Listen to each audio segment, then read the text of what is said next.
What's up, guys? Raynday here, ready to talk about the State of Paladins. All right, just kidding. Evan, Raynday, mother flippin' Rayner, here talking about some Paladins, and thank you guys for tuning in. Today is much more of a conversation, and really I'm setting out to do a couple of things. One, talk about some of the concerns of Paladins players that I've heard on Twitter, and there's been some videos circulating. I'll talk about those. And also talk about some fallacies that I'm seeing going around that I want to stop in their tracks, some perpetual things I've seen people mention about player base and just where they don't have enough information. And so we'll be covering that and also talking about what I feel Paladins basically has in store for it in 2019. I'm also going to be comparing it to a little bit of Overwatch, and what's funny is that there was a video exactly of the same title for Overwatch that Seagull did. That's what I'm making mention of, and I think he covers a lot of interesting aspects to what has frustrated him in that game, and I want to kind of slightly compare as to how those things either are an issue or a non-issue in Paladins, or could be, or if there's something that Paladins has diverged a lot from Overwatch in to be able to not have those problems and actually succeed in some of those areas he's finding frustration with. Now, I know there's a lot of people who have some eyes on this video. I know we're going to see developers and people on the design side of Paladins looking at this. I know people on the pro side will look at this. I know my viewers look at it, and maybe somebody who doesn't even play Paladins will look at it. So I'm going to try to be really open and honest and then widespread with the way I'm talking about this game.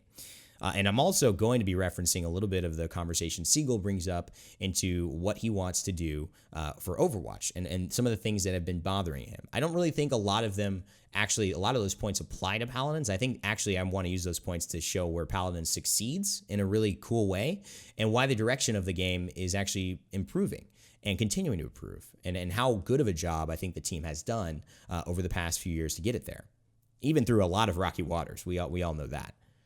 So I guess we should talk first about this fallacy that I think is perpetuated quite often about Paladins kind of losing players, losing steam, so to speak, literally, right?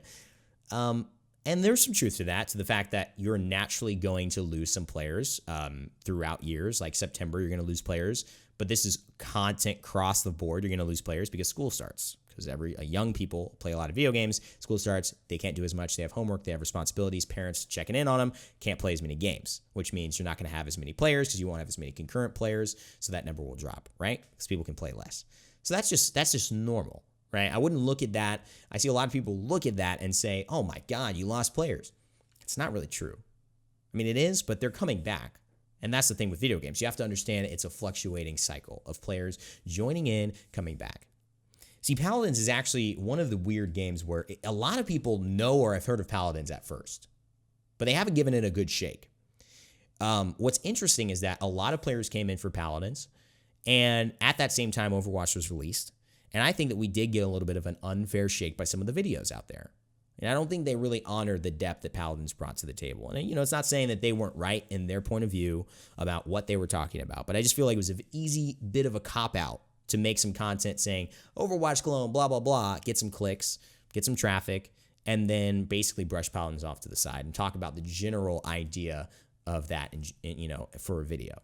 It was unfortunate because I saw a lot of people, even Seagull himself, play Paladins and say, I actually really, really like this game. And he's still a hardcore Overwatch content creator. You could tell he was just a big hero shooter guy, saw the value in it immediately. And so the game has only gotten better from there.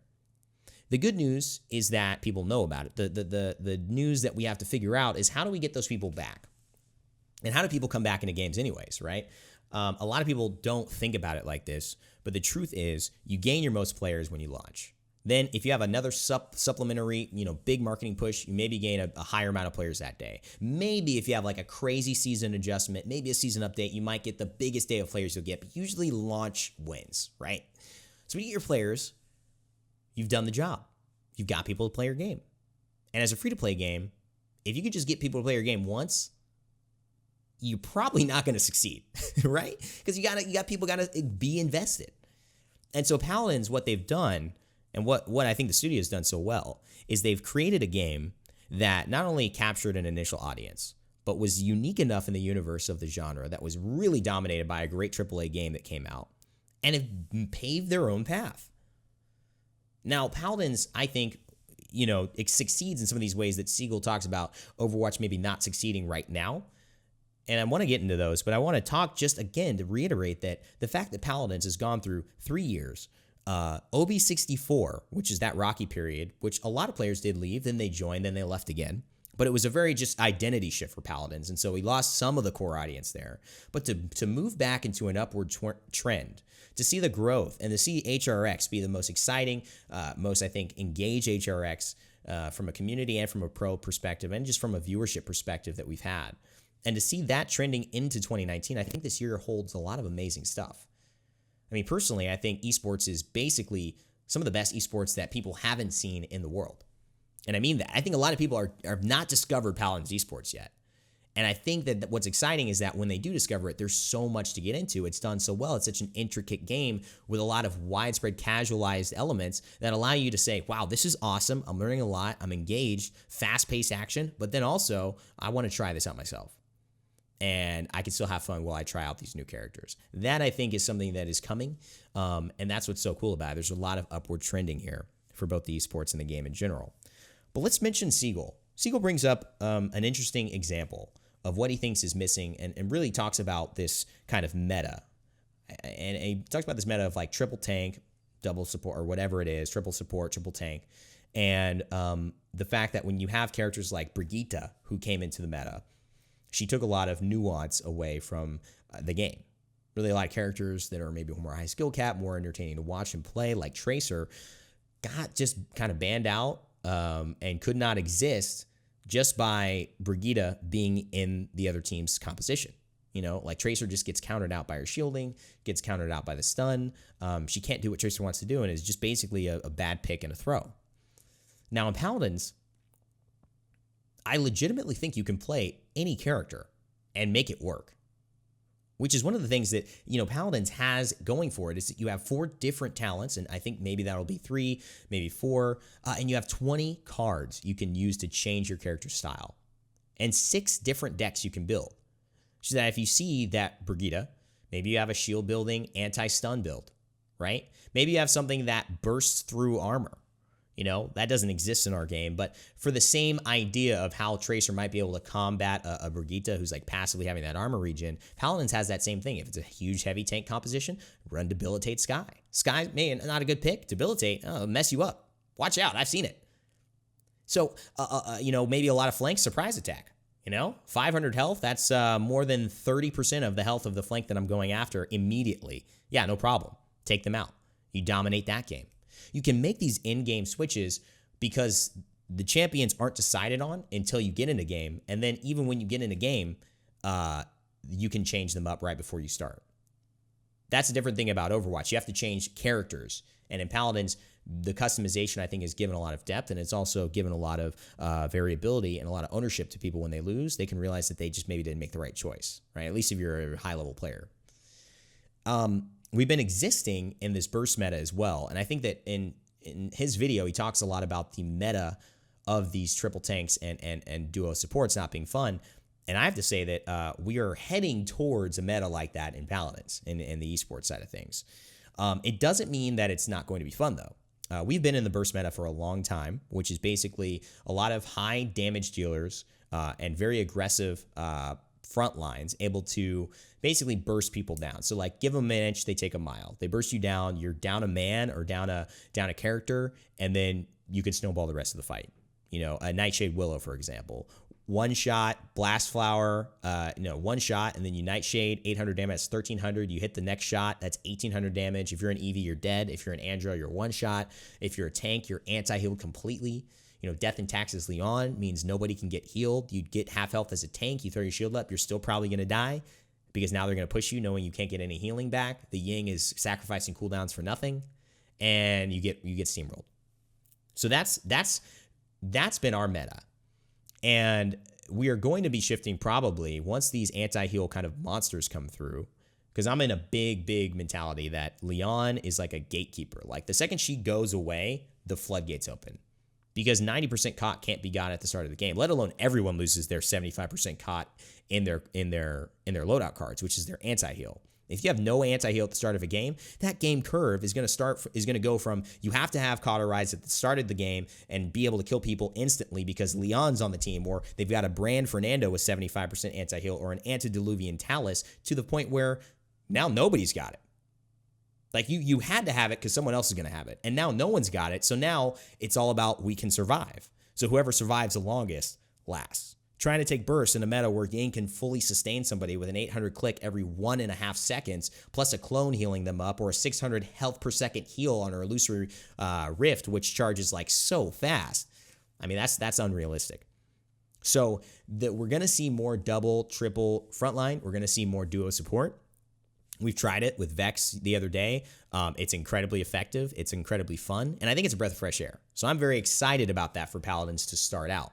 But I would say that I would warn against maybe looking at that as the future, because I think in the past, esports viewers and people who were involved in the high scene got tired of that. I think the benefit is that we're changing paces, so that'll be fun for a while. But I think, towards mid-year, we want to make sure that has started to shift. And I think Amani coming in, the new champion, will be really, really exciting. So she'll probably shift some things her way. But that would be like my thought, pay attention to that. And maybe let's make sure that this doesn't stay. If it gets staying too long, let's make sure that this doesn't. Because the first part of Paladin's design was really anti-death ball, right? Like, make these characters that can just break a death ball composition. That was the whole goal.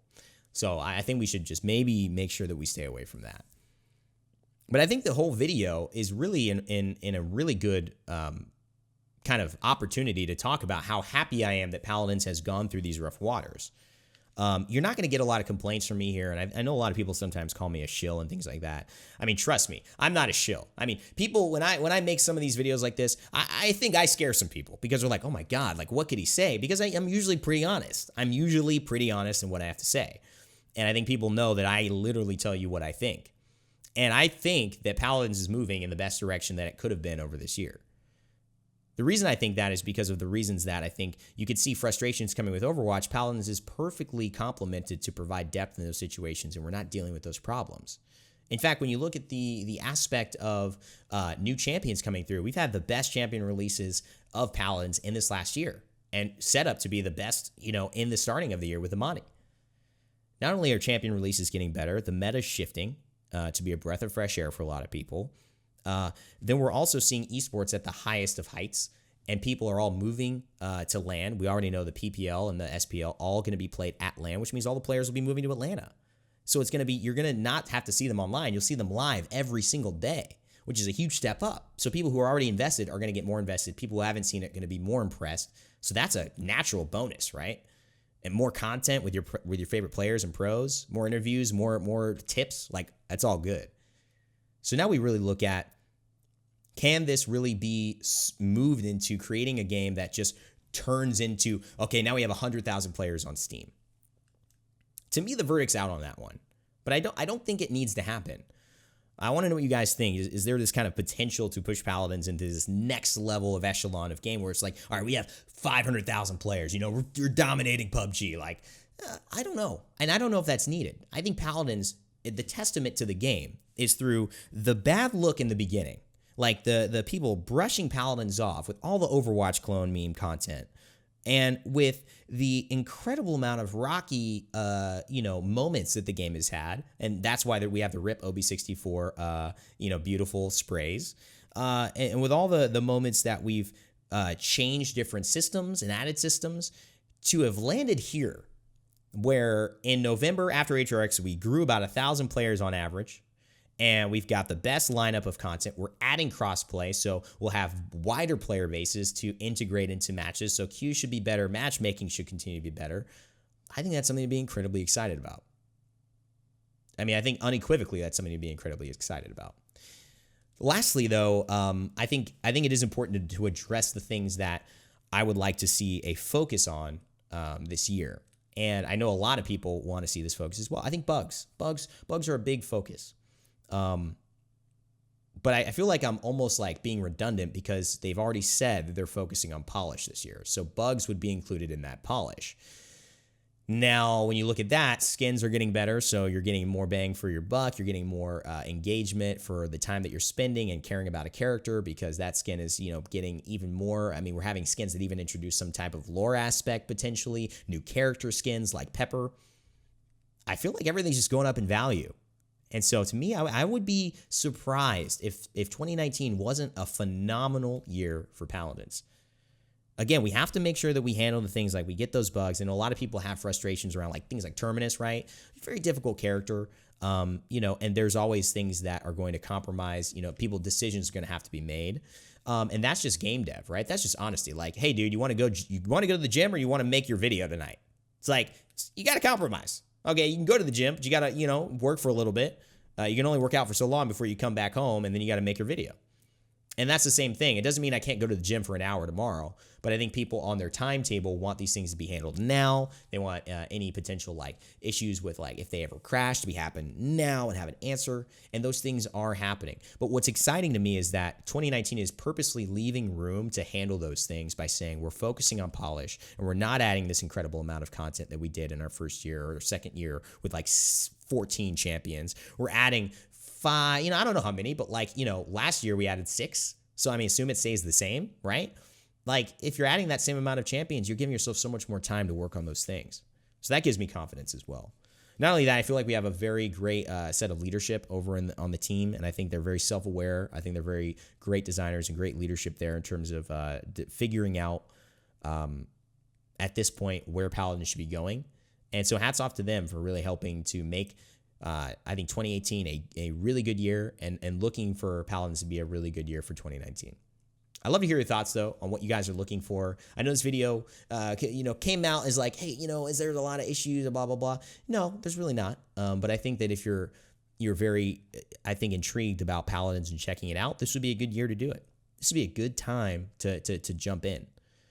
Not only do I think, the player base being where it's at is not a negative, I think it's a testament to how good this game is, that through the trials and tribulations and through the fire and the flames, it is still going and still strong, and the community is excited for this to continue into 2019. I certainly am.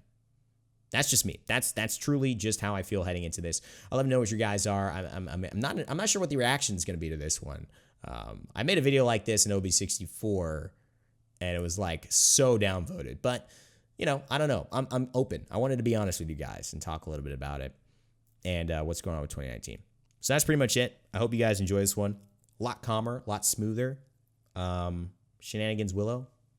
OP. Let me know what you think again, guys, in the comment section below. As always, my friends, remember to never give up. Never stop gaming, and I'll see you in Kazakhstan. No, I'm just kidding. I'll see you next time.